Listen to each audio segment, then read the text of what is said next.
The Science Salon podcast. I'm your host, Michael Shermer, and this week's author guest is John Martin Fischer. His new book is Death, Immortality, and Meaning in Life, Oxford University Press.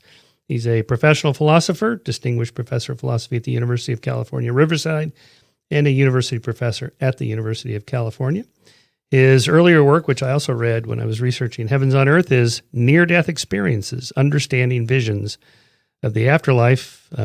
Also really a super interesting book. His work as a professional philosopher brings a different perspective to these questions than I bring and others. And so this conversation was unbelievably interesting, probably one of the most interesting I've had yet, in as much as we cover pretty much all the big topics, the meaning of life, the source of morality, with theism or without theism, and the free will, to what extent you can hold people morally accountable for their actions if you live in a secular worldview versus a theistic worldview, and then what it means to be immortal. I mean, not just living, say, 100, 200, 500 years, 1,000 years, but 6 million years, 600 million years, 6 billion years.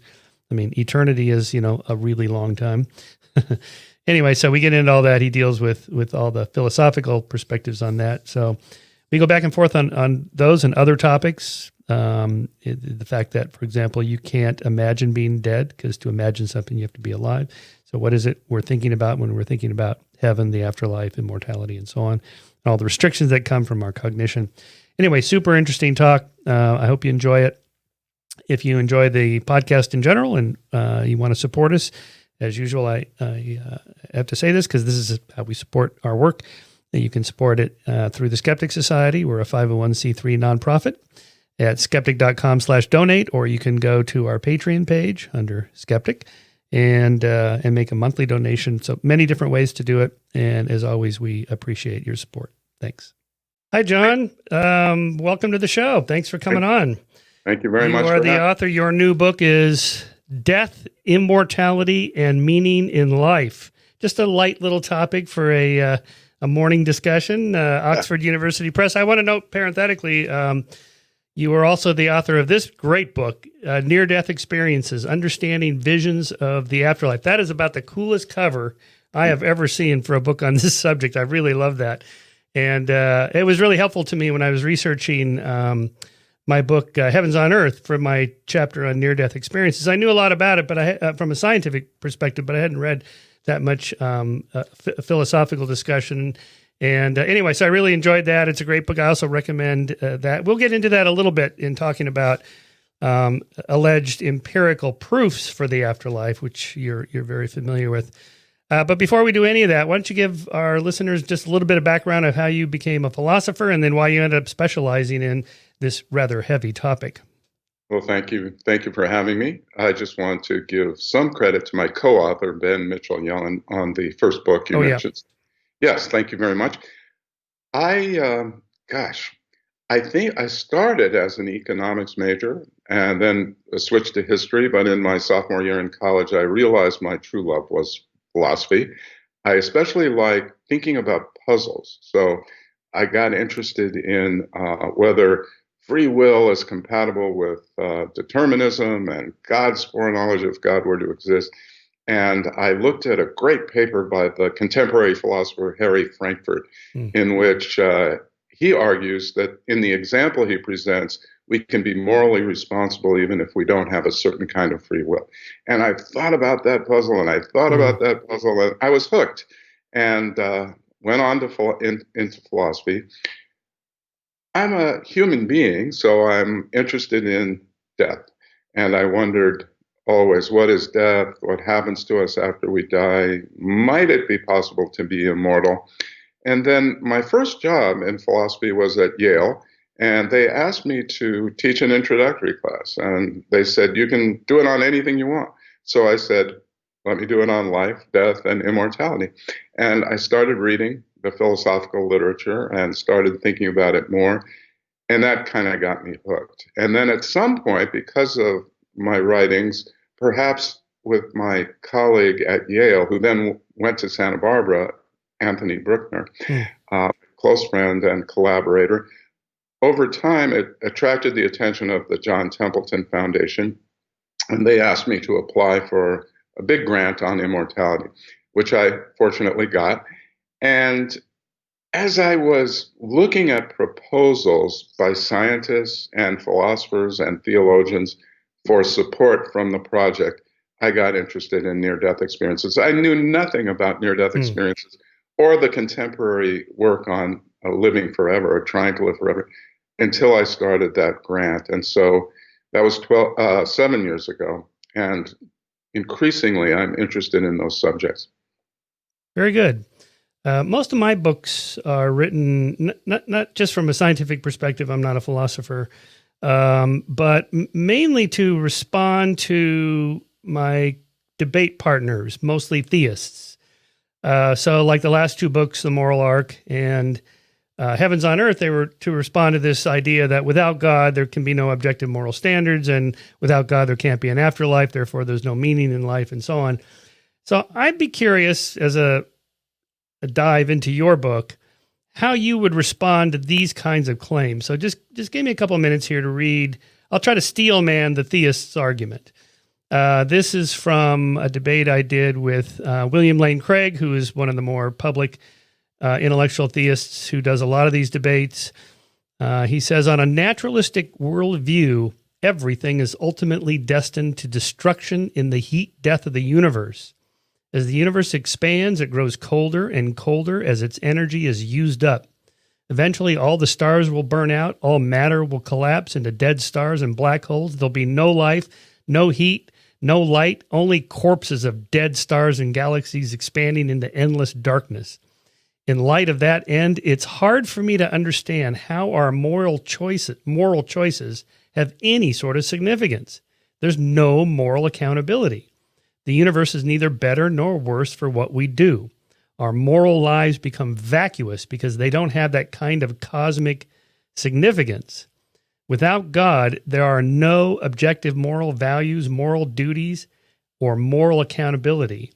If life ends at the grave, then ultimately it makes no difference whether you live as a Stalin or a Mother Teresa. I'd be curious to know how you would respond to something like that. Yes. You see those arguments, not just in the contemporary philosopher William Lane Craig, but throughout the history of philosophy, especially the French existentialists. What I would say is it very explicitly takes the more abstract perspective, the perspective from the end, you could say, or a perspective of the sort that Thomas Nagel calls the view from nowhere. It takes that as the dominant, decisive perspective, and everything is judged in terms of the end or something in the distant future. But I think that's problematic. I don't see why we wouldn't be moral creatures, and it wouldn't be important to respect others and to coordinate our behavior efficiently and justly in a political state as we live now.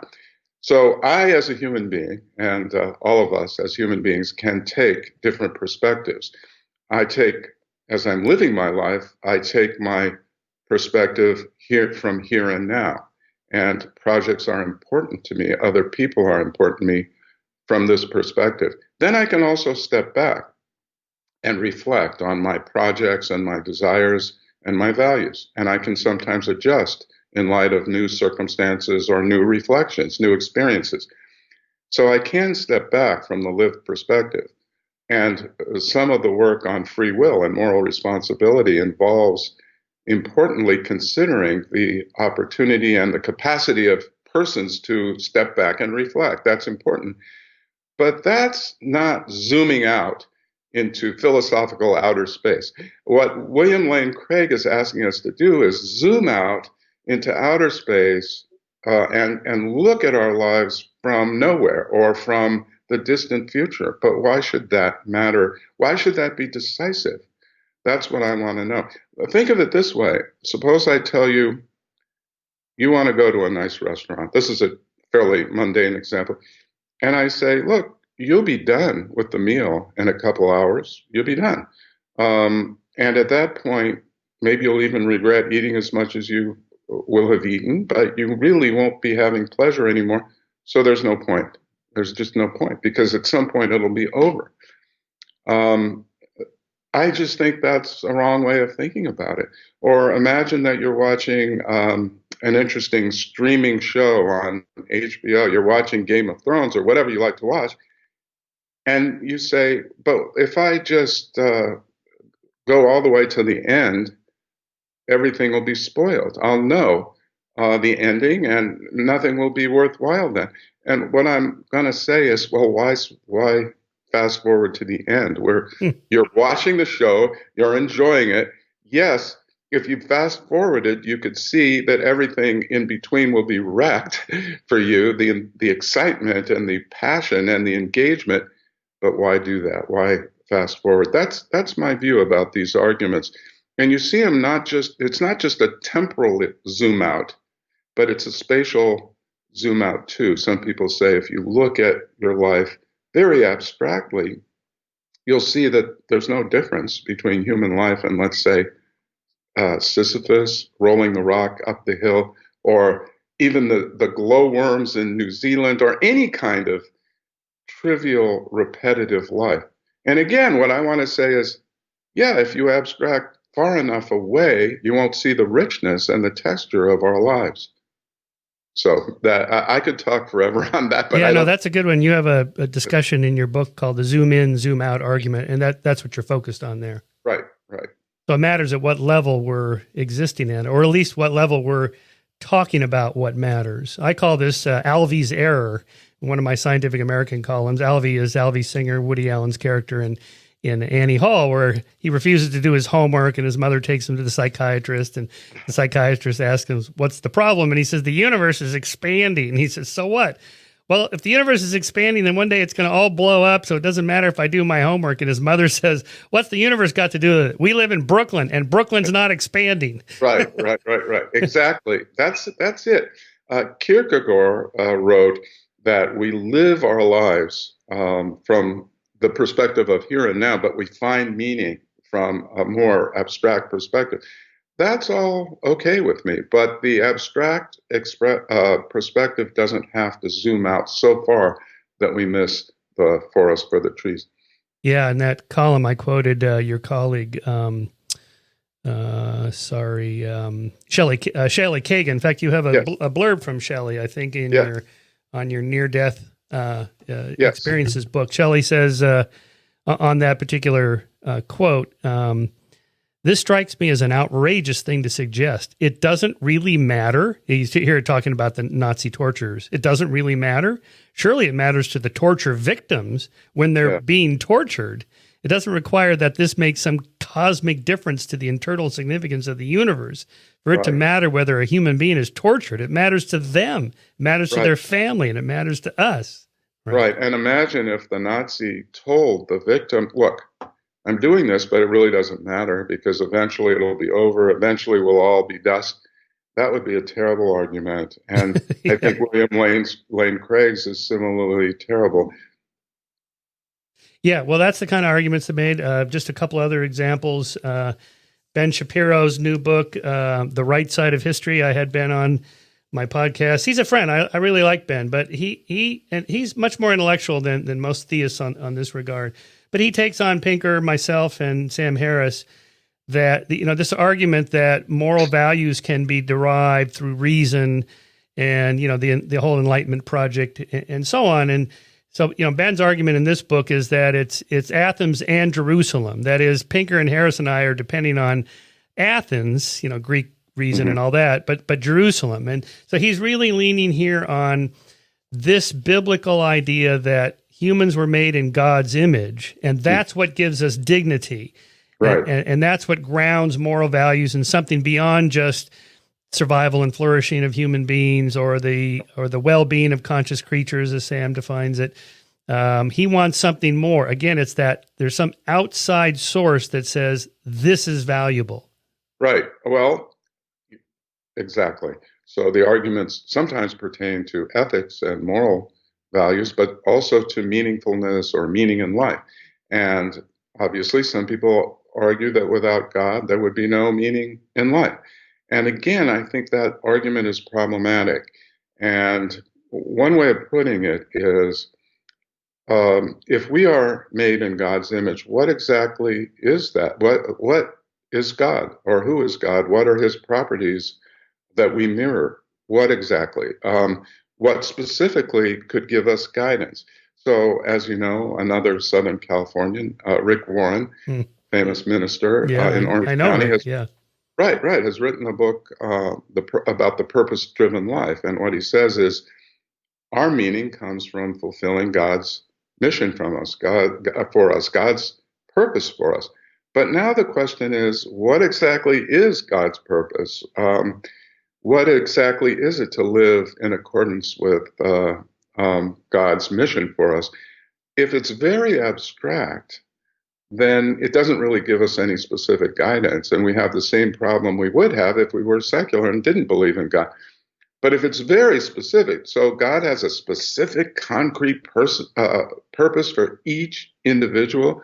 My purpose is to be a philosophy professor. Your purpose is to be a public intellectual, and very interested in philosophy, by the way. You say you're not a philosopher, but I've seen some of your work and podcasts. You're very interested in philosophy.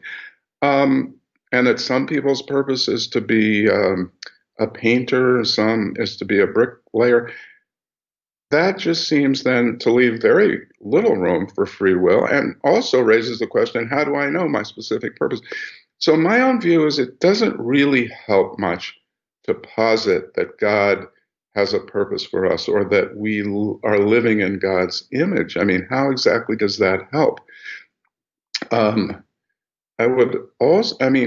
Also many people employ God as an inference to the best explanation. How do we explain certain phenomena? Well, we have to invoke God. How do we explain morality? God. How do we explain meaning in life? God. How do we explain causation or design in the universe? God. But my question always is that really the best inference? I agree. For some, it's a very good, comforting idea that there is a God. And I would never want to dissuade them. I mean, I'm not in the business of removing people's comfort about their lives and about death. I don't really want to do that. But I would argue that the people who say we couldn't have meaning in life, or we couldn't have ethics without God, that is wrong. That's just wrong. Well, I guess their counter to that is that you must then be a moral relativist.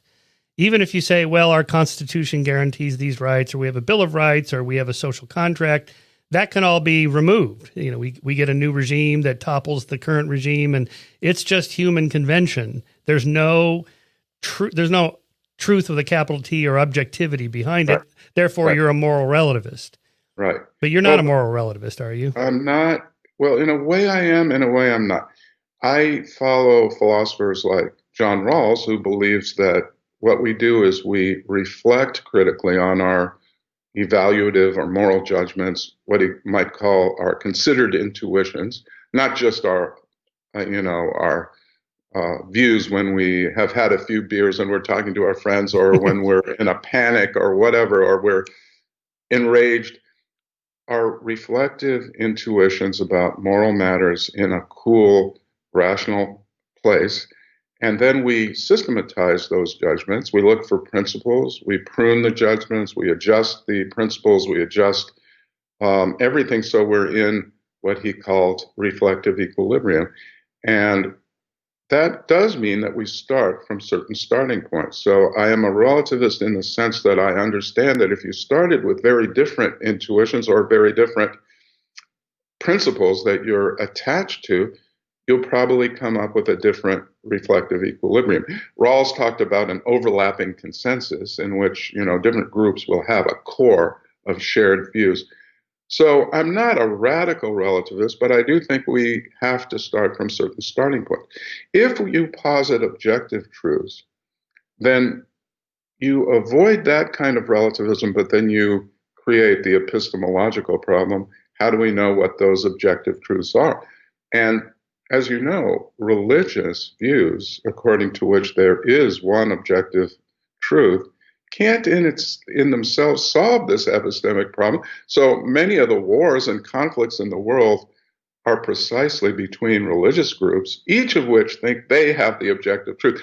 So, yes, we all have our problems in philosophy. You can't avoid, in my view, certain starting points and a certain kind of relativism broadly construed, unless you adopt a view which creates epistemic problems that are just as deep, I think, if not deeper. Because as human beings, we need to coordinate our behavior. We need to eliminate or at least reduce war and strife and pain and intolerance. And to move to an objective truth about ethics or meaning doesn't solve any of those problems.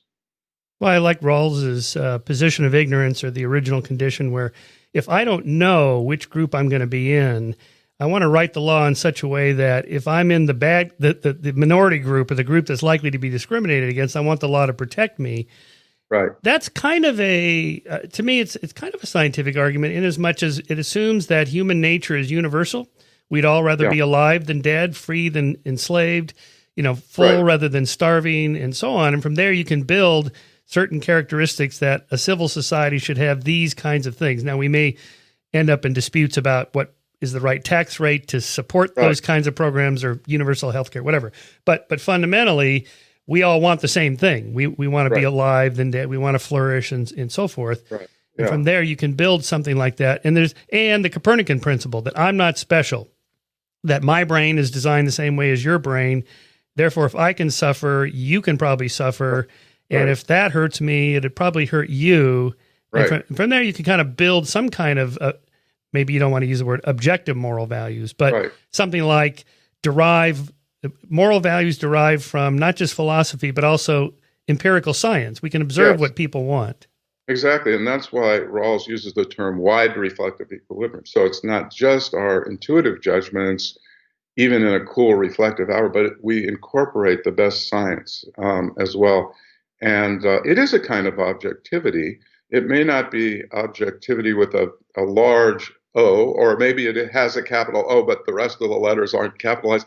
But it is a kind of objectivity. Susan Wolf, in her interesting work on the meaning of life and on free will, does think of consensus of a Rawlsian kind as a kind of objectivity, maybe the only kind of objectivity that we really can get.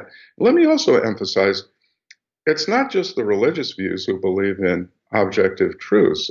If you look at Kant, for instance, he argues that there are objective truths, and they come from the fact that we're all similarly rational beings. And what he wants to do is derive objective truths from our nature as rational creatures. Now, I think there are problems with this kind of secular objectivity as well, but you don't have to be religious to believe in objective truths. Right. And that kind of segs into the discussion of the afterlife and immortality, in as much as one aspect that seems to be important to a lot of people is that the afterlife also is the source of a cosmic courthouse where all wrongs are righted and evil people are punished, and Hitler didn't get away with it. Stalin didn't get away with it. Right. And I can see the appeal of that. There's a tremendous appeal. I think there's something about human nature and human beings that that is very attracted to religion. If you think of religion as a way of solving problems, one of the problems we have is the injustice that we see in our actual world and our desire to see it rectified. And I think that's a very powerful force. The early Jews did not really believe in an afterlife, or there's nothing in early Judaism that corresponds to the Christian notion of an afterlife. But in the Middle Ages, Jewish people were really struggling with this idea of injustice, and so the rabbis added some material about the afterlife. But the idea was to rectify the injustices that we see in this world, and the Black Church in America has been very important in imparting hope to people that this unjust world will eventually be fixed, and this will be a blip or a grain of sand in a large beach of tranquility and justice.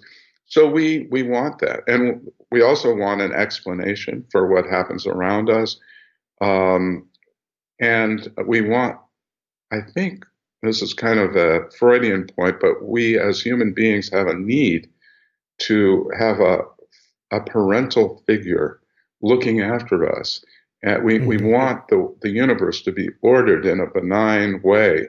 We want it all to work out. And religion offers solutions to these problems. Now, ultimately, whether they're adequate for all people or adequate at all, that's a different story.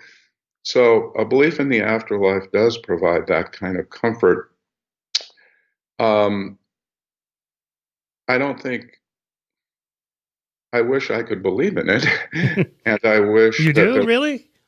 I wish I could honestly and sincerely believe that all injustice will be that part of it, eliminated in the end. Yeah. But I don't, I worry that that's not the case. So I'm more inclined to think, life is just unfair. Going back to John Rawls, there's a natural and social lottery. Yeah. There's a lottery. I don't deserve my natural talents. The great athletes don't deserve their natural abilities. Of course, we can develop them more or less, but then again, I don't deserve having been born into a family that really valued that, or not having been born into a place where I'd have to emigrate from my country just to have the ability to live. So a lot of life is a matter of luck, and there are fundamental injustices. That doesn't mean we have to just allow all the injustices to persist. So my view is life is unfair, and in the end, there will be injustices. There just will be. Yeah. But we can work as hard as we can to alleviate or to ameliorate and to eliminate those injustices. There are some comforts that unfortunately are a matter of wishful thinking, and this might be. This is one of Christopher Hitchens' many criticisms of Mother Teresa, that she's just offering sop to the poor. You know, I know you're suffering now, but don't worry, it's going to be great in the next life. When really what the poor need is water, food, vitamins, a roof over your head. Why not give them that? Exactly.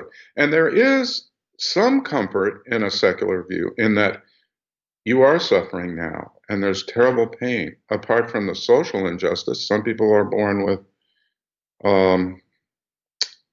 cerebral palsy. Other people get cancer.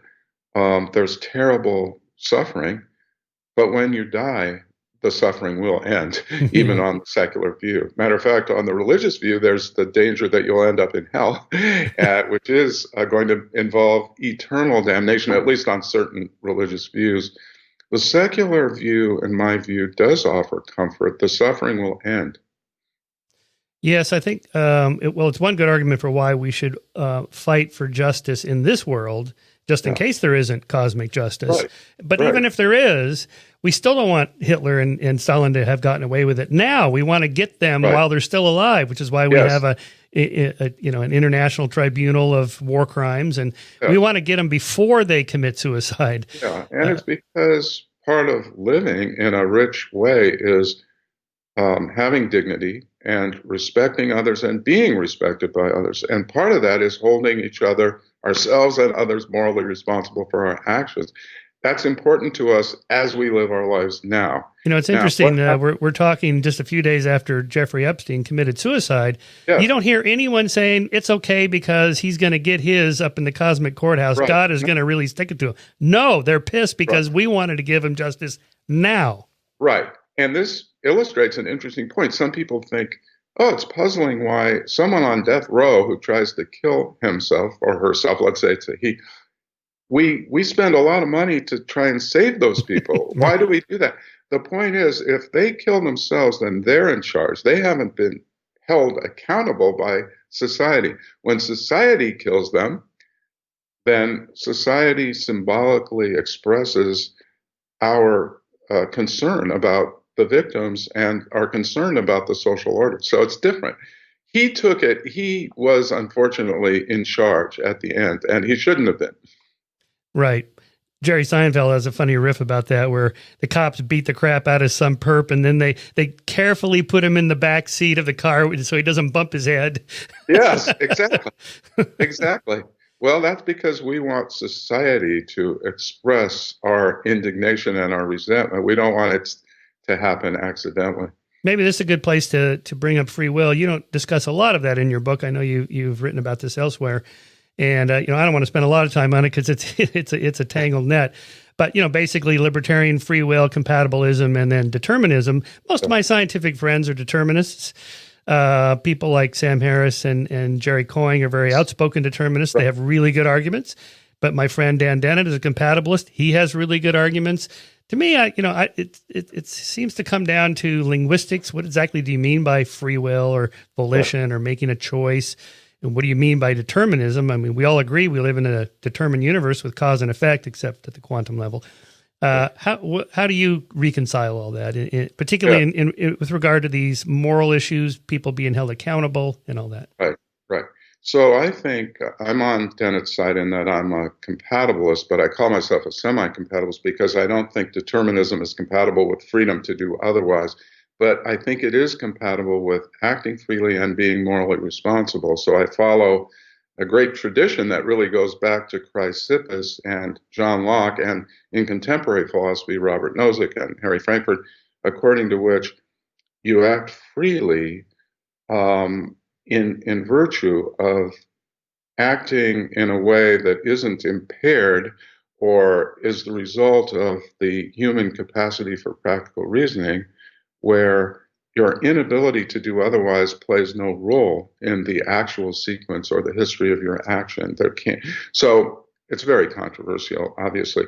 But let me say, bottom line, those folks you mentioned, like Coyne and Harris and many neuroscientists, think that if determinism is true, eo ipso, just in virtue of that, there's no free will. They don't even consider the idea that free will of some kind might be consistent with determinism. You're right about semantics. They use the term free will in a way that presupposes libertarianism or indeterminism. But that's philosophically violating the speed limits. That's to violate the philosophical, metaphysical speed limit, because free will in itself does not entail indeterminism. You can debate about this, and philosophers have spent 2,000 years debating about the relationship between fixed truth values or God's foreknowledge and free will, and the last 300 years about scientific determinism and free will. Those are difficult questions. It's not fair just to say, well, we've discovered that the brain works deterministically and therefore there's no free will. That's too fast. I believe that even if causal determinism obtains, we can act freely. And my own view is it's because we can act on our own reasons responsive mechanisms. There are certain processes in our brains, ultimately, which underwrite reasons responsiveness, our responsiveness to reasons. And those processes and that responsiveness can exist in a deterministic world, or even, if you believe in God, in a world in which there's foreknowledge, perfect foreknowledge. Those are my views. Yeah. And of course, you'd have to have me on for another occasion to discuss those issues. So just to put it in different words, we are aware of the contingencies impinging and variables impinging upon our actions, and we're self-aware of how we typically respond to those. And being self-aware, you could tweak the variables. You could essentially say, for example, I know I'm going to want chocolate chip cookies between 6 o'clock and 8 o'clock at night after dinner. Therefore, I'm not going to have any in the house because future me is going to respond in a way that's not good for my health. So current me is going to tweak those future variables, and that gives me some kind of volition or whatever the right word is. Right.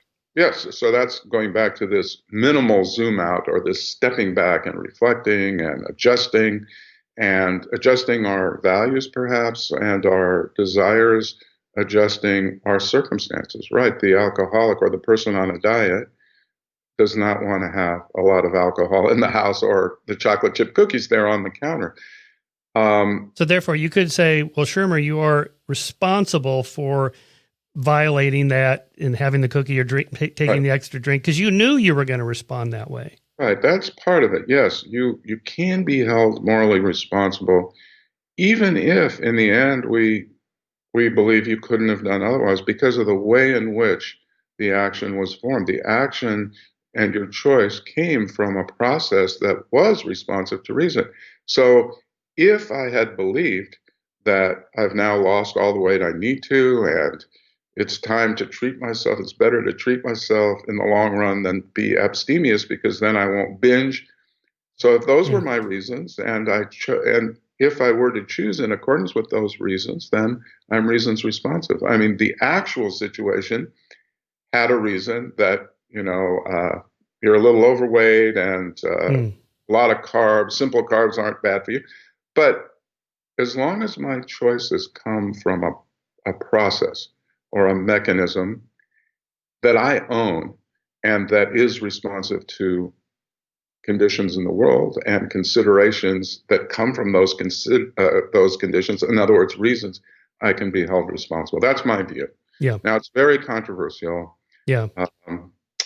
As you know, we've been talking about free will for millennia, and it keeps philosophers in business. I won't try. Right. Okay. One of the things I like about Dan's degrees of freedom is it allows us to say the drug addict, the alcoholic has fewer degrees of freedom than, say, you and I have. You and I might succumb a little bit, but we have a little more self-control, so we should be held more accountable. The person that, has the brain tumor or whatever causes them to act a certain way, we can be a little more forgiving of their sinful behavior because they couldn't help it as much. And so you can, instead of it being a binary, you have a spectrum.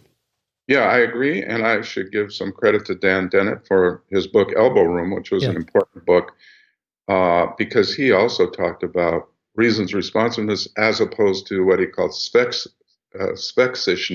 which spex is a kind of insect that is tropistic and is not responsive to perturbations in its environment. We, on the other hand, are. So that's an important insight Dennett had. Another important approach is to embed our philosophical reflections in a wider context of science. Those are all important in my view.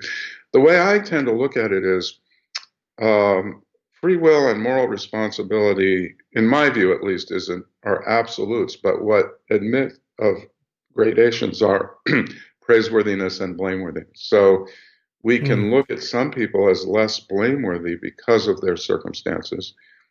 I'm not necessarily convinced that they're less free, but they are less blameworthy. And so we both agree that there's some gradation, some phenomena that admit of degrees, but I would place it in a little different location. In the new book, you talk about what does it really mean to live forever, to be immortal. And this reminded me reading that of Christopher Hitchens' quip about the Christian heaven being celestial North Korea, where you have this dictator who knows everything you're doing and is watching you and controlling all your thoughts. That doesn't sound like a pleasant environment to be in, much less forever. Right. Yeah. Well, that's a version of Mark Twain's worries about heaven. Not so much North Korea, but he didn't really fancy the idea of listening to harp music and interacting with boringly good people. I don't know if you'd want to live with Sister Teresa and her colleagues forever. There's no Metallica in heaven, just harp music. But so I think one way of putting it is there is a set of challenges for afterlife views about immortality, just like there are a set of challenges for secular views about immortality, living forever. One of the classic worries is the problem of boredom. I mean, in contemporary analytic philosophy, Bernard Williams raises that worry.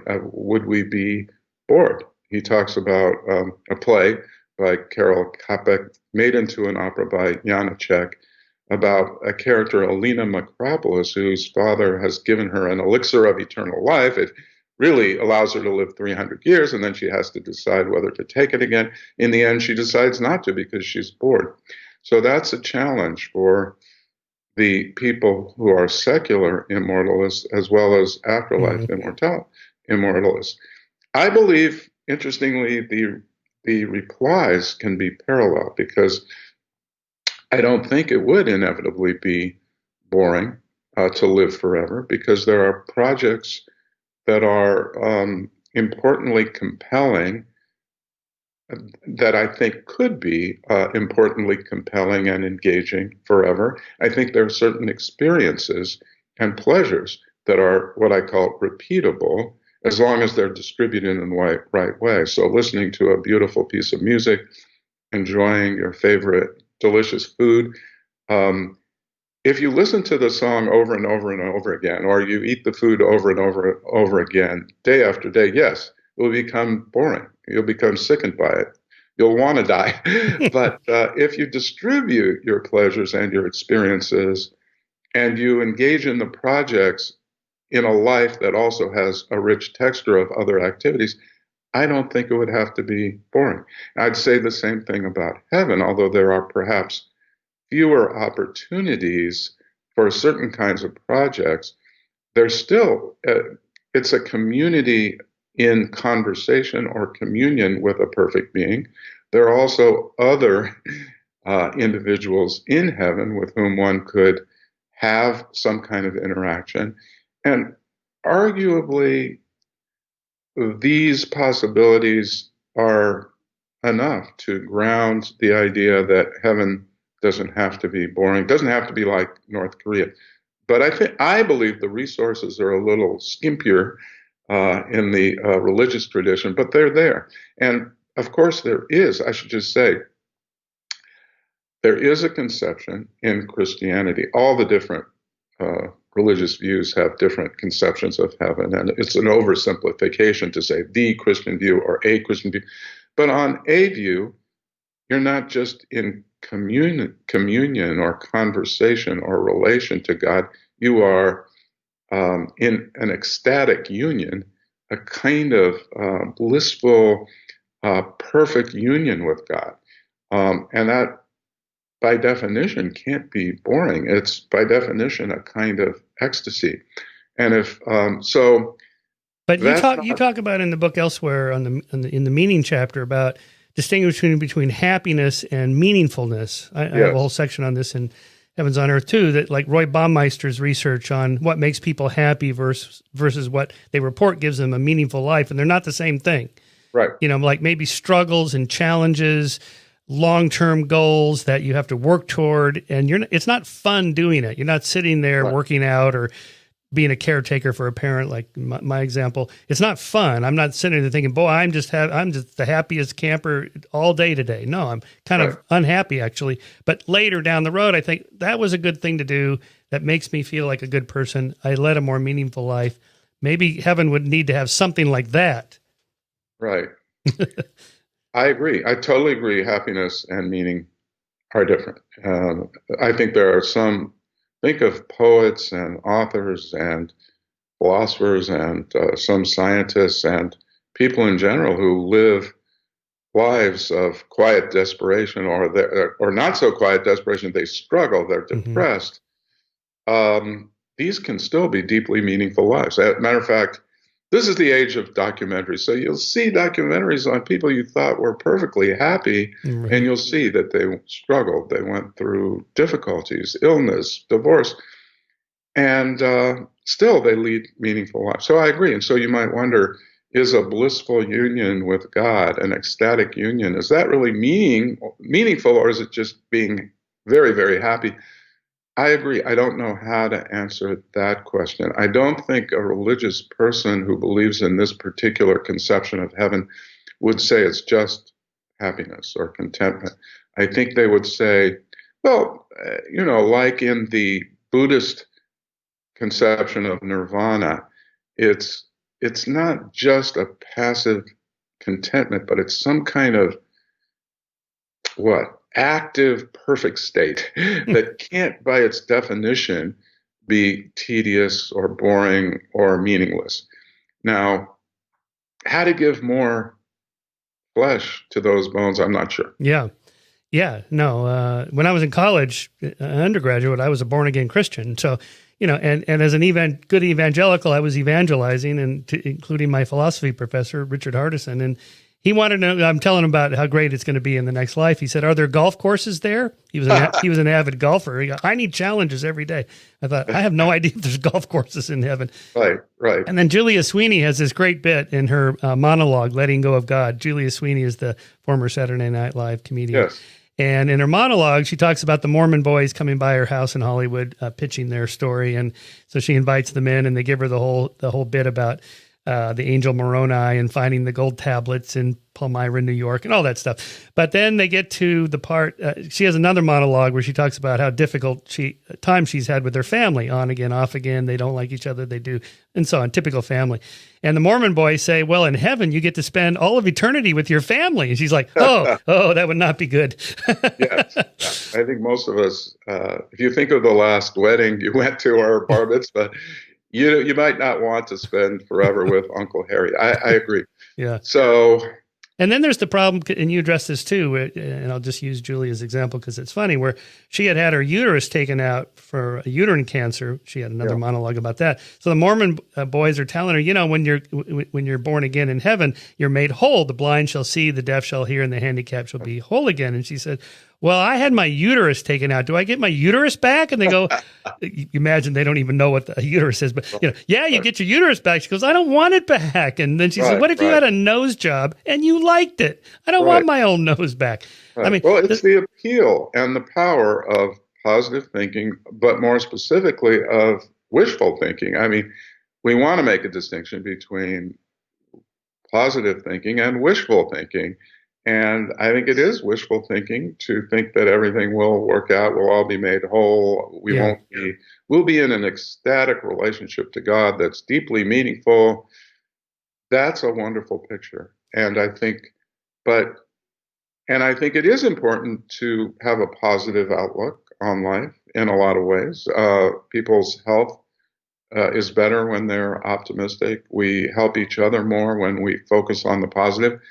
And when we have images that are peaceful, we tend to do better. But I think there's a difference between that and wishful thinking. Yeah, and this gets to the problem of identity, of who you are, and therefore what is up there in heaven with God.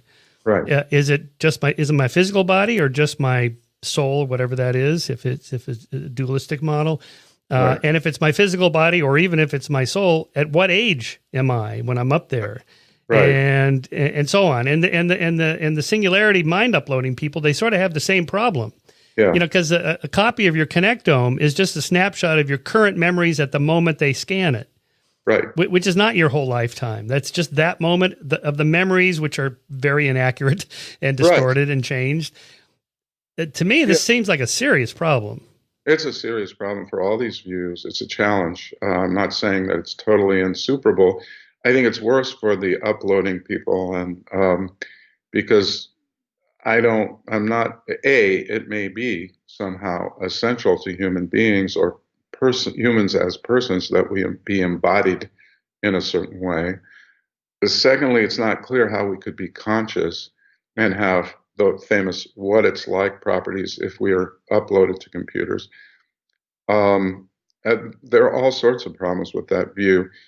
There's also animalism, the view famously propounded by Eric Olson, according to which I am my animal. We are identical to our animal bodies.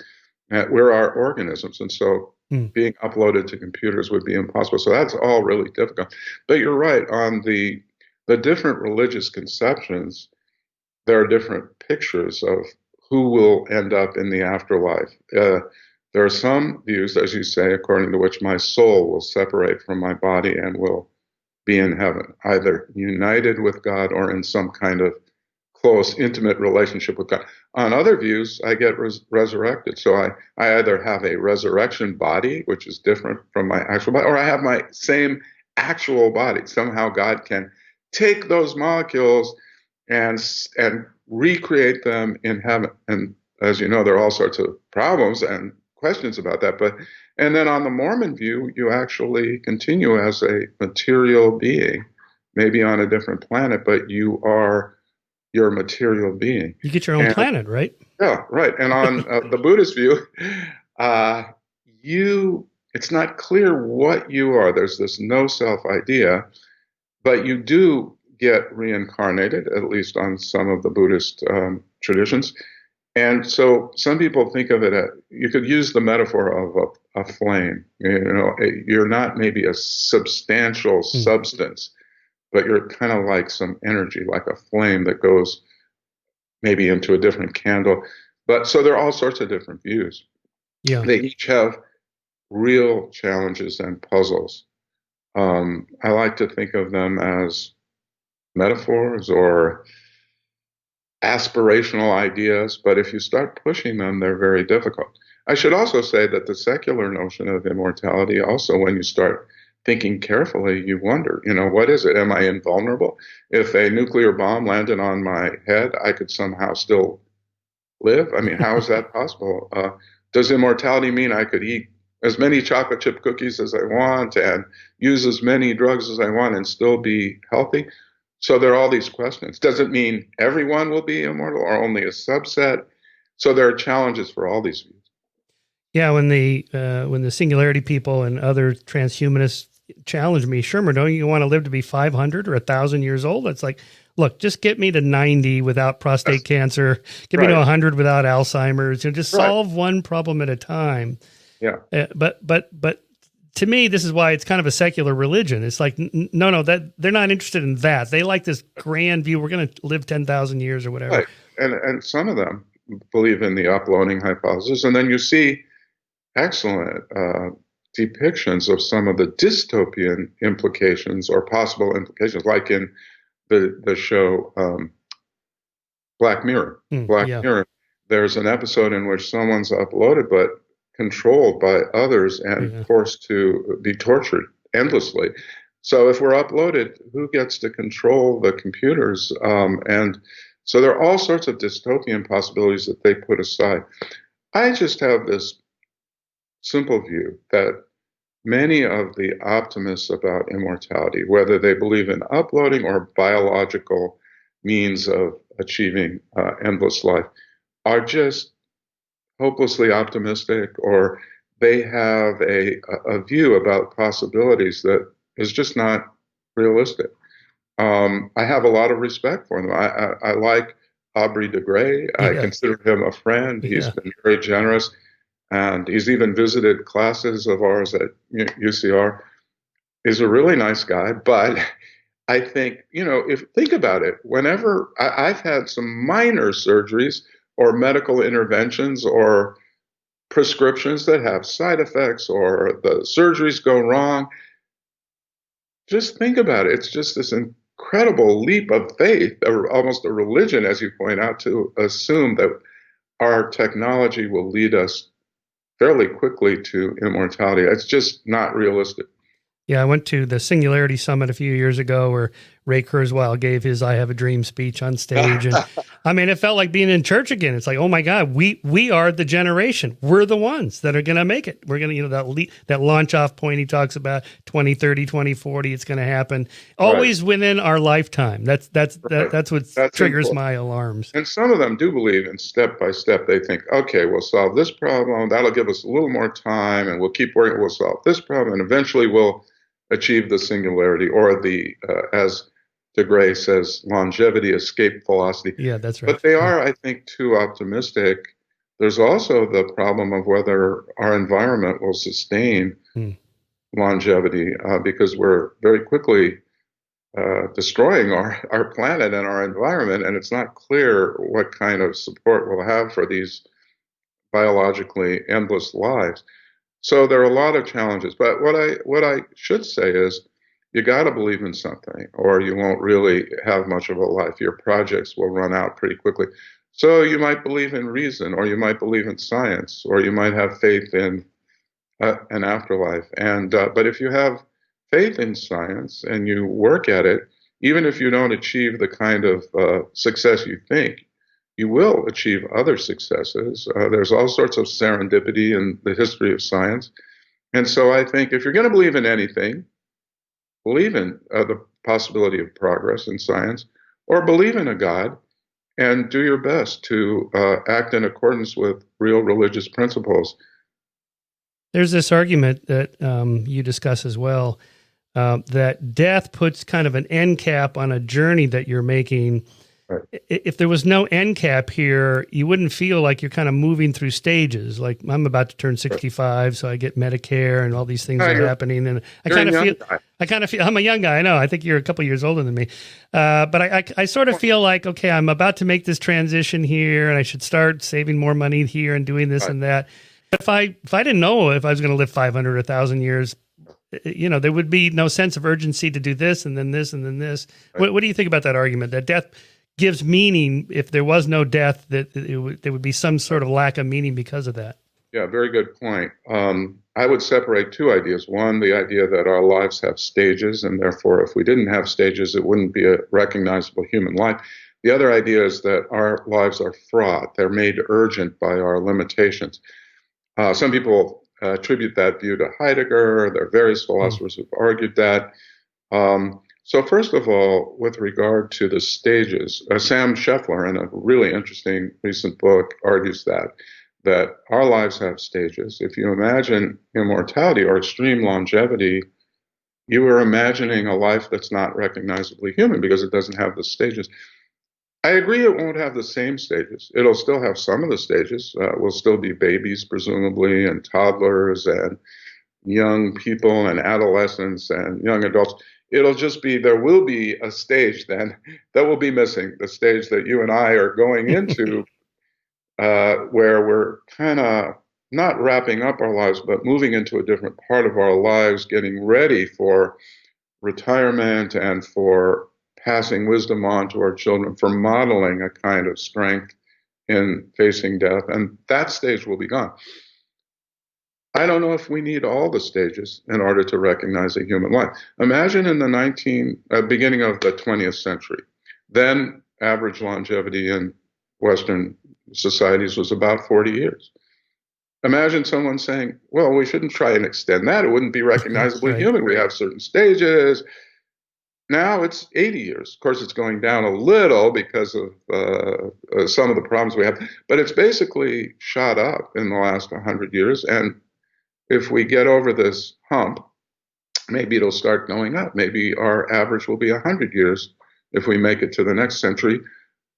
But I think it's too conservative. It's extremely conservative to say, oh, don't try and increase your longevity because of the stages. Secondly, about fraughtness or the limitations giving us meaning. I think there are a lot of other features of our lives that make projects urgent and give us meaning. So, for instance, even if death were gone, we would still worry about depression, loneliness, impairment, presumably. We could be physically impaired, frustration. Think about loneliness. Let's say you love someone and you want to be with that person deeply. And someone says, well, now you'll be immortal, so you'll have an infinite or a very, very large number of chances to be with that person. I know that doesn't ensure that individual will love me, that I will succeed in this deep desire. I still may be lonely. And an infinite amount of time might give an opportunity for infinite rejection. So I'm afraid of loneliness and of depression, of impairment, of frustration. And all of those give a certain urgency to my life. Think about pain. I might have a very painful injury or a chronic condition that's very painful. And if someone says, you'll be immortal and you won't die, I might say, there are fates worse than death. Yeah. Suffering, yeah. I think when we think of these thought experiments of how long would you like to live, 200, 400, the presumption is you're healthy and strong and not in pain, you're not depressed, you're not suicidal. Right. I mean, you have to have that built in, or else the answer would be no, I don't want to live that long. Right. But I think you're not suicidal, you're not in terrible pain, but you can still be lonely, you can still be frustrated in your projects, you can still be depressed. If we eliminate all of that, then it is not clear that it's a human life at all. I mean, how could you live with all your desires satisfied all the time? I mean, people have incompatible desires. I mean, every great novel, every great film is pretty much built on suffering. Something tragic happens. Right. And That's what gives meaning. right. And it's not just death. That's what I want to say. That's Right, what right. courage. Think about courage. Some people say courage is persistence in the light of possible death. Okay, you need to think about the possibility of death in order to be courageous, but that's just not true. You can be courageous in a lot of different contexts. You know, we talk about people who've been sexually abused or raped, and they come forward and they talk about that and they confront their harasser or their rapist. We say that takes courage, but that's not really in the face of death, although some circumstances Mm-hmm. can have that component. But courage, other virtues, meaning, they don't have to come from death. That's my view. Right. So it's too Challenges of quick. some kind.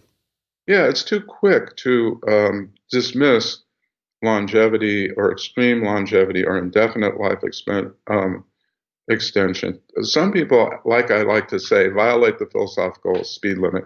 They go too quickly. And I should say it's kind of the cool view in philosophy, in contemporary philosophy, to be curmudgeonly about immortality. People follow Bernard Williams, people like Sam Scheffler and others, Shelley Kagan. They all believe that it wouldn't be worthy of choice. Yeah. If we had a choice. Yeah, again, I like that speed limit. I mean, it's one thing to think, well, if I lived 150 or 200 years, so I'd have 6 careers instead of 2, I'd have 6 marriages instead of 2. Right. I don't know, that seems within range. If you said 1,000 years or 10,000 years, I can't imagine being married, like 200 times it's hard to conceive of what that would even mean. Right. Well, you could imagine just being married once or twice or 3 times, but even once. Now, people wonder, could you be married to the same person for 1,000 years? Could that possibly work? I think you go back and forth. People spice up their marriages and renew them, renew their vows, rethink their marriages even now in our finite lives. I don't know that you couldn't imagine that in a very long life. And one thing I want to say is, think what is the worst, or at least one of the worst things that can happen to us: losing a parent to death at a young age, losing both parents, losing a spouse to death, losing a child. What could be worse than death? Losing a good friend. Like, unfortunately, I lost Anthony Bruckner, the great philosopher at UC Santa Barbara, too young. It is tragic and hurts other people deeply. Some people are scarred for life by these kinds of losses. At least if we were immortal, we wouldn't have that. Unless we could live forever, but accidents still occur. Yeah, well, again, that's a good point, but it would be much less frequent. I mean, you're right. Yeah. The idea I distinguish following Stephen Cave. Stephen Cave has a wonderful book on immortality. He distinguishes between medical and true immortality. Medical immortality is you wouldn't die of natural causes, but you still could be run over by a truck, an asteroid, or murdered by someone. Okay, the true immortality is you're not vulnerable to anything. If we think about medical immortality, yes, our lives could still be fraught. We could still lose people, but it would be much less frequent, I think, or at least spread out more. but again, as you point out in your book, immortality, we're not talking about any of that. We're talking about not 6,000 years, 60 million years. Yeah, I mean, what does that even mean? It's just insane. It's inconceivable. Yeah, I think. I mean, how many different sexual partners would you have in 100 million years? I mean, even Wilt Chamberlain, who said he had 20,000 sex partners. I mean, you'd have 20 million sex partners, whatever it would be. It's just inconceivable. You could choose that, but you wouldn't have to choose that. Again, as you point out, some people choose that in our finite lives, but ultimately, they usually see it as meaningless, or at least it's a kind of neurosis or sickness. It's looking for meaning in the wrong place. Yeah. And of course, people do that in our finite lives. That's not something special to infinite lives. Yeah. And if our lives were very, very long, we would still seek meaning. Again, there are fates worse than death. Some people would prefer the death penalty to Yeah. living forever in jail. So you don't want to live forever in a psychological or physical jail. And you don't want to live forever seeking meaning and pleasure from sources that ultimately are futile or not promising. But that, see, as you know, one of my mantras, as it were, is don't apply a double standard. Don't apply a double standard to finite and infinite lives. Yeah. People screw up their finite lives in all sorts of ways. They wreck their love life by watching pornography, or they wreck their love life, their marriages by cheating. But most people, upon reflection, can see that's not going to be ultimately rewarding. That's not going to be meaningful. And so don't apply a double standard in an infinite life. Actually, you'd have more of an opportunity to see that you're repeating something that's empty. After 9/11 and that whole business of the 72 virgins that the martyrs get, Dennis Miller had a riff about that. He's like, 72 virgins. I don't know. The first 10 or so could be fun and interesting, but after that, I want somebody who knows what they're doing. Anyway. Yeah, exactly. There are all sorts. One of the things about death and the afterlife is that we use humor, and we have to, because it's scary. It's unknown. It's scary. It can induce a lot of anxiety, and it's totally other. It's something totally other. Right. And what do? We use humor to bring it down to earth. We use humor in a context like this to make it less other, to make it more like our ordinary human lives. And so I like that. But I also want to say it is interesting that the Islamic view, or one way of interpreting it, involves sensual delights, and that's the kind of thing that can keep us going in an immortal secular life, the idea that we can have repeatable pleasures. So in religious views, as well as secular views, the idea is there are some projects and experiences that could be compelling forever. And whether they be sexual or love or appreciation of beauty, it doesn't have to be high art. It can just be enjoying the sunset and enjoying taking a walk or following your favorite sports team. But there are pleasures and experiences that can keep you going and can keep you involved. That's the way I interpret that very colorful Islamic view. Yeah. One of my favorite movies is Ricky Gervais's The Invention of Lying. I don't know if you ever saw that.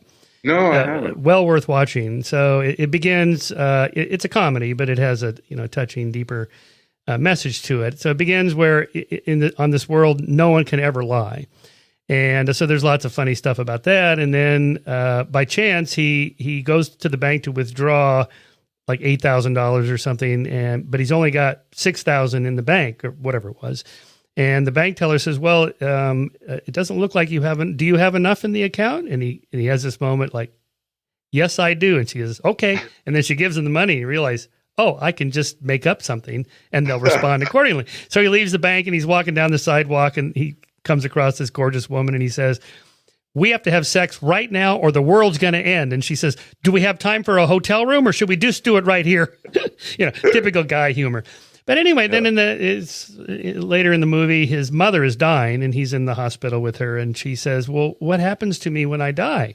And again, he gets that moment in his face like, okay, I'm going to lie. And he tells her this fantastic story about, like the Mormon story, we each get our own mansion and all the great food and all the ice cream you can eat and servants and beautiful clothes. And the mother gets this, beatific smile on her face and then she's gone.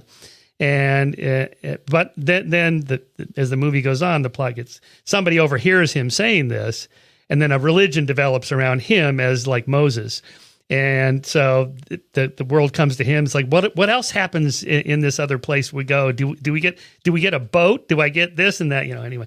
So it's kind of funny, but it brings up this problem that atheists always talk about. What do you say to somebody who's dying or a friend who's lost somebody, and you don't want to lie and say, well, they go to this other place because you're an atheist, but you don't also want to be a dick and say nothing. Your loved one is gone. That's it.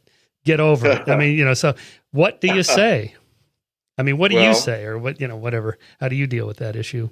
first of all, if someone has a strong belief in the afterlife, I would not try and dissuade them. I would encourage, support them. I would offer whatever comfort I could. If someone does not believe in an afterlife, I wouldn't try and convince them of one, because I don't believe in one. But I would try and be there for them and loving and attentive to them in their last minutes. There's a wonderful place at the university in San Francisco associated with UC San Francisco, their medical school. It's called the Zen Hospice Program. They have an end of life kind of interest there, or focus at the UC Medical Center. And this Zen Hospice project is beautiful. It's humane, and people are there and present with you and loving. And it's like a beautiful home. Sometimes the afterlife people will say that when we die, we come home. Well, this is a different way of understanding it. In the last phase of our life, we're surrounded by love and companionship. That's what I would try and give someone at the end. I wouldn't lie. I wouldn't say something that I don't think is true. But again, I wouldn't try and dissuade someone either. That's one of the beautiful features of near-death experiences, is that it suggests something beautiful, either in the afterlife or, in the way I prefer to think of it, in the last phase of our lives. As we are dying, there can be companionship and mentorship and guidance by loved ones. Because in a near-death experience, typically you are guided in a journey toward the light or toward a heavenly realm by a loved one, by a mentor, a loved one, a parent figure. Sometimes it's a religious figure. It doesn't have to be. In my view, we can learn about what it would be to die well and how we should treat people in that final phase from near-death experiences. You don't have to believe in an afterlife to be humane and to exhibit solidarity, to be there with the person. Now, if the individual says, tell me, am I going to suffer? Will it be miserable? I'm likely to say, I don't believe there will be any suffering. I don't think you will suffer. You've lived a beautiful life that you can reflect on, but you will not suffer in the afterlife. I can say that truly. Yeah, I agree with that. And I also agree with you the way you phrased it. It's the way I've always phrased it, that near-death experiences are real experiences. The empirical question is, are they experiences completely in the head, or do they represent something out there? But we can set that aside and still acknowledge that the person had a real experience. They're not just making this up. And that experience is emotionally moving. I got this from your other book on near-death experiences, that it's kind of a journey that represents something. It's sort of a mythic story we tell ourselves. And maybe it's just the brain's way of, sort of a biochemical transition to ease the pain or anxiety. And that brings up this kind of new area of research of using these mind-altering substances as a way of dealing with depression, suicidal tendencies, death anxiety, people that are in the last stages of life. Right. But if those chemicals work in the brain, that means there's a natural substance already in there for the molecular lock and key to work. Yes. So maybe evolution gave us this is the argument, gave us this transitional stage. Yeah, I think that's very important. That's a very insightful point that you bring up. Michael Pollan, in his new book, How to Change Your Mind, makes this kind of argument. The way I would put it is, near-death experiences are just one of a set of spiritual experiences that have similar characteristics. There's a wonderful story of a LSD trip in Oliver Sacks's book, Hallucinations. Now, not necessarily one that he had, but this was reported to him. It has all the signature features of a near-death experience. Exactly. Transformative people. And you're right. There's research now, very promising research on the use of psychedelic substances to treat depression, intractable depression, PTSD, depression in the face of a terminal diagnosis. And there's a lot. It's very promising. And it is a physical intervention, a medication or a substance. And so we can say that you can have these transcendent spiritual experiences as a result of a physical intervention. It doesn't have to be contact with the heavenly realm. Now, someone might say, remember the title of a work by Aldous Huxley, The Doors of Perception. That goes back to a poem, a great poem. And some people say, well, the physical intervention opens the doors of perception to a heavenly realm. But I don't think we have to look at it this way. We can look at it as it opens a different view, a different perspective on the world that we inhabit. This goes back. Maybe the theme of our discussion today is our human capacity to take different perspectives and to look at the world in different ways. And in any case, I do think it's very interesting to think of near-death experiences as just one kind of spiritual experience. And by the way, William James, in his famous discussion of spiritual experiences, talked about the noetic quality. And what that means is it seems to you as real. It seems to you as objectively true what you're experiencing.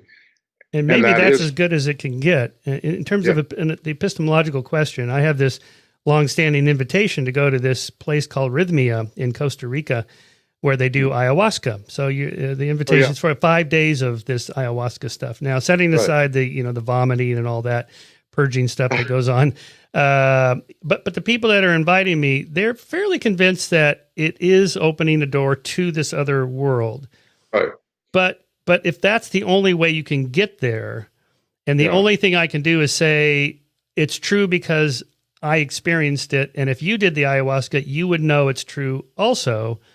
But then say someone like Oliver Sacks does it or reports on it and says, I can't tell the difference between this narrative and that narrative, and there's no test we're ever going to run to know if it's actually out there or if it's just in here, then we kind of hit an epistemological wall. Right. How do you go from subjective internal truths to objective external truths? There may not be a way in that sense. Yeah, that's the same dilemma or similar dilemma. When you posit objective meaning or objective morality, then there are going to be these epistemic hurdles. Like, how do we all agree? How do we coordinate our behavior? Ayahuasca has the potent ingredient DMT, I believe. And DMT is a natural occurring hallucinogen. And interestingly, in near-death experiences, DMT is present in higher quantities than in normal situations in human beings. So DMT is increased. Now, some people posit that as an explanation or a partial explanation of the hallucinogenic or psychedelic features of near-death experiences. I think that's too simple. But yes, people use mushrooms, which has psilocybin. They use ayahuasca that has DMT. They're all physical interventions. Whether they point to the afterlife, to a heavenly realm or a different realm, that's more controversial. And the first point to make is the supernaturalists who claim NDEs prove there's a heaven, that's the only way to explain them. These other phenomena show they're wrong. There are other explanations, but I can't disprove the idea that they open the doors of perception. I just don't think that's the best explanation. Right. Yeah, there's no test we're going to run to falsify the hypothesis. So then we're left with what's the best explanation or the inference to the best explanation or Occam's razor, or whatever you want to use to get there. That may not be able to settle it ultimately, and maybe that's okay. Maybe we just have to live with that level of uncertainty. Yeah, I think it's okay. Just like it's okay in ethics or in meaning of life, as long as we don't harm each other, as long as we give each other the chance to pursue our dreams and our hopes and what gives us meaning, I think that's really great. And I want to emphasize nothing that I've written about near-death experiences or meaning in life disproves the afterlife or should make anyone. I don't see how you could disprove an afterlife. No, or should even make anyone question their religious views. Think about it. The people who believe in God and who practice their religions, most of them do not believe on the basis of near-death experiences. They believe on the basis of other important features.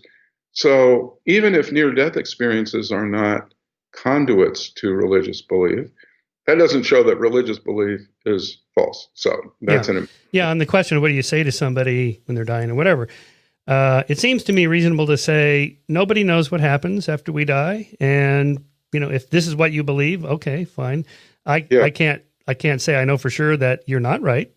Right. Nobody knows, and maybe we all wake up, but this is the thing: we always envision we wake up somewhere. Like I'm on the DMT trip. I'm envisioning my current consciousness waking up in this other place and going, "Oh wow, the colors are incredibly rich, and the sounds are beautiful, and everybody is great." And whatever it is, it's probably not quite like that. It's my current consciousness and my current state of being in this other place. Right. Well, that's when I say death is other, and when people say it's hard, as I think you argue in some of your work, it's hard to picture yourself not there. Right. Or if you think about death, implicitly you're thinking about yourself still existing. It's very hard not to think that way. I agree. That's a point that Epicurus and his followers make, that usually when we think of death as a bad thing, we're implicitly thinking of ourselves as still there, maybe trapped in our coffins or moldering in our graves. Right. But you have to be clear about it, according to the Epicureans. You have to be clear that you won't be there at all. You won't be there to suffer. Yeah. Now, I have to say, if I were at someone's deathbed, which I never have been actually, talking to them, I would just say, I'm here for you. I love you. You have had a wonderful life. You have friends and family who care so much about you. You've given so much. I wouldn't even get into the afterlife. I wouldn't want to discuss that. Now, if they asked me explicitly, I would say, I believe you're not going to suffer. I believe you're not going to suffer. I can't. I'm giving you all the love I can. Maybe I shouldn't even say that. But in any case, well, you can't. In that sense, you can't experience death. You could only experience dying. Because to experience something, you have to be alive. So you can't experience not being alive. Or you have to, in some sense, still exist as a conscious or experiencing being. You could maybe die. So the uploading people, I think they have to say you've died because your body has stopped functioning in a way that gives rise to life. But you still exist, and presumably they think you could still be conscious. So there you could experience the status of being dead. One of the standard views about death is you go out of existence, at least according to the secular view. The religious view, you don't go out of existence. But on some secular views, according to which you can be uploaded to a computer, you don't go out of existence. So you have to be clear about that. But, putting that aside, because I think... Well, let me just comment on that, because here I make the distinction. It's not me. I got this from somebody else. Between your memory self and your point of view self. Okay. So a mind upload would just be a copy of your connectome. That's just your memory self. What most of us want is this continuity. I want to wake, like with cryonics, I picture I'm just waking up 1,000 years from now or whatever, and I'm looking around going, oh, wow. Right. But with the mind uploading, the copy would just be turned on. And if we did this while you're still alive, let's say we have a sophisticated fMRI brain scanner, we copy the connectome, slide you out of the tube, turn it on, and you're still sitting there. There's just two of you now. Right. So you're not waking up somewhere else. And so presumably if you were dead, you wouldn't wake up in this other place. You would it would just be somebody else, like a twin. And no twin thinks, well, there I am. Yeah. An identical twin in some sense. Yeah. Well, that's very similar to the puzzle for animalism. The view that I am my animal.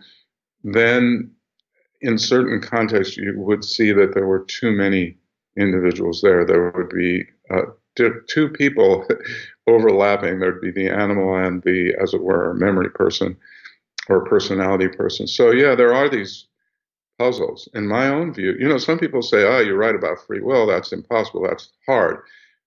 But yeah, it is hard. But I think personal identity is harder. I mean, to try and figure out whether I would continue to exist if I were uploaded, or if I had no memories or values in common with what I have now. Shelley Kagan calls this the Methuselah problem. And what he says is, if Shelley says, if I were to think of some body that exists 800 years down the road that has none of the memories that I now have, or that of me now, and has none of the values, then I wouldn't exist anymore, or at least I wouldn't care. So there are these questions. I disagree with him. I think what we want is continuity and connectedness, not necessarily a kind of a sameness. Here, let me put it this way. No double standard. In our finite lives, we forget and we change our values. I now have no memories of having been born in Cleveland, Ohio. I was born in Cleveland, Ohio, at least according to the pictures I've seen, and according to my parents. And I was maybe 3 years old there. I have zero memories, but presumably I continue to exist. And I know that my values change. If you have a religious, you said you were a born again Christian. For a while, yeah. Yeah, your values changed. And people can have radical changes. I think I could have a total change in all my values and still be the same individual. So, but these are puzzles that are deep. The only point I would make is there are puzzles about personal identity. There are puzzles about the relationship between the mind and the body and the hard problem of consciousness. Yeah. There are puzzles about religion, but those are deep puzzles that don't pertain specifically to immortality. And don't apply a double standard, because we have those problems in our finite lives. Here with this and other problems like the hard problem of consciousness, I like Thomas Nagel's in his book, was it The Last Word, I think it was? Yes. Where he talks about it being one thought too many, like a Cartesian argument, like, do I even exist? That's one thought too many. Somebody is existing to ask if I exist. So the causal chain has to stop earlier, one step earlier. Right. And Pinker makes this point in Enlightenment Now. I'll just read you this section that I really like about the hard problem. In the end, I still think that the hard problem is a meaningful conceptual problem, but agree with Dennett that it is not a meaningful scientific problem. No one will ever get a grant to study whether you are a zombie or whether the same Captain Kirk walks on the deck of the Enterprise and the surface of Zakdorn. And I agree with several other philosophers that it may be futile to hope for a solution at all, precisely because it is a conceptual problem, or more accurately, a problem with our concepts. As Thomas Nagel put it, famous essay, What It's Like to Be a Bat, there may be facts which could not ever be represented or comprehended by human beings, even if the species lasted forever, simply because our structure does not permit us to operate with concepts of the requisite type. And then he goes on a little bit more about Colin McGinn and so on. Then he says, our best science tells us that consciousness consists of a global workspace representing our current goals, memories, and surroundings implemented in synchronized neural firing in frontal parietal circuitry. But the last dollop in the theory that it subjectively feels like something to be such circuitry may have to be stipulated as a fact about reality where explanation stops. I'm inclined to agree with that general perspective. Explanation has to stop somewhere. That was a Wittgensteinian point. And right. The other thing I would say is there are scientific questions and there are questions that aren't scientific. Meaning in general is not a scientific matter. The meaningfulness of activities or life or the nature of love. Yeah, you can find that when someone loves someone else, their oxytocin levels are higher.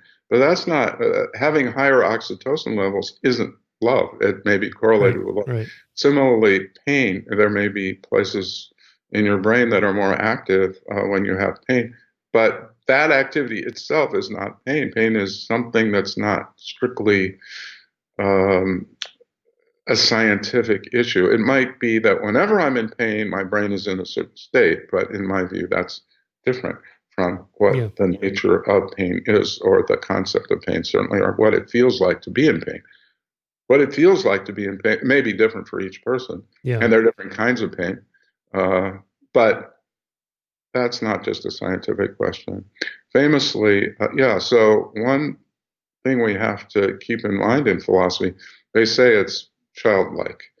and not childish, although sometimes we can be childlike in that we ask questions. Mm-hmm. But with a child, they don't know where to stop. They say, why? And whenever you answer, they'll say, why again? Well, one of the things we need to do is know when to stop. Yeah. What is a philosophical question and what isn't? What is a scientific question and what isn't? And you can have one thought too many. Bernard Williams famously talked about, you see your wife drowning, and you think about the categorical imperative and just, yeah. You jump in. Right, and to have some thought about ethics mediate or intermediate, that's one thought too many. And I agree. You got maturity, maybe, and intellectual maturity consists in part in knowing when to stop. Yeah. Not to stop too soon. Right. Stop too late. Yeah. Well, I mean, it seems like issues like that, like free will, our problem of consciousness, that are thousands of years old, maybe they can't ever be resolved. They're Mysterian mysteries. Either the conceptual problems, our brains aren't big enough, or they're wired in a way that we can't conceive of them. I was thinking about this when I was writing that section in Heavens on Earth about imagining what it's like to be dead. You can't imagine that. Same thing. I wrote a paper on why there's something rather than nothing. So I read everything people were writing about that. So, imagine there's no universe. So, okay, there's no stars and planets and people and so on.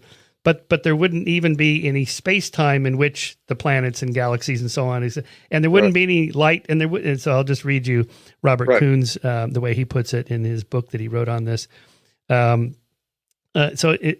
not just emptiness, not just blankness, and not just emptiness and blankness forever, but not even the existence of emptiness, and not even the meaning of blankness, and no forever.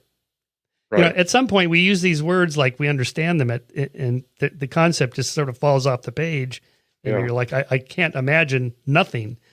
Right. It's a very good point, and it's deep, and I wouldn't pretend to be able to really resolve it. I would say this, and I know you've interviewed Colin McGinn, he's another one of these Mysterians. And I think he believes that our minds are so structured that they can't comprehend certain phenomena. That may in the end turn out to be true, but I would like to push it as far as I can. That's what I'd like to say. With free will, I think we can get farther than a lot of people think, and we can be nuanced. And in the end, if there will still be mysteries, but I think we can make progress on thinking of them. And we shouldn't give up too early, because even if in the end we don't get to the result we want to initially, we may get to other results that are illuminating and helpful. One of the best arguments for cryonics that I've heard, it's like, it'd be fun to come back in 500 years and see what it turned out to be like. Oh, dark energy and dark matter. Oh, that was this. Oh, why didn't we see that? Or moral issues. They ate animals back then. Oh, how gross. It's like, of course we ate animals. Right. Well, that's very interesting. Yeah, we presumably will think very differently in 500 years about things that we now take to be true. We perhaps will not take to be true. And that would be fascinating. Yeah, it would be fascinating to wake up 500 years from now and say, hey, the fundamental constituents of the universe are blah, blah, blah. Right. But there will also be a lot of problems with the fact that our memories won't be, as it were, continuous, our states of consciousness. But still, this reminds me of a position that the Berkeley philosopher Shana Shifrin has, and that is one of the terrible things about our finitude is that we can't achieve justice. And if you have that project of helping to achieve justice, then death would at least cut that off. Mm-hmm. In the end, she is not a fan of immortality, but I think it's an interesting way of looking at it. It's different from the people who focus on missing out on pleasures and your own self-focused projects. Yeah. Well, John, we've been going for 90 minutes. I think we've covered most of the big, super important topics, really interesting topics. Must be fun to get paid to write about this stuff. Well, I guess I do sort of, yeah. But you're a professional at it. So Death, Immortality, and Meaning in Life is the new book. I also, from Oxford University Press, just came out this month. Previously, Near-Death Experiences, Understanding Visions of the Afterlife. And so thanks so much for giving us your wisdom and insight. I really appreciate it. Okay, thank you. I really appreciate it as well. Great conversation.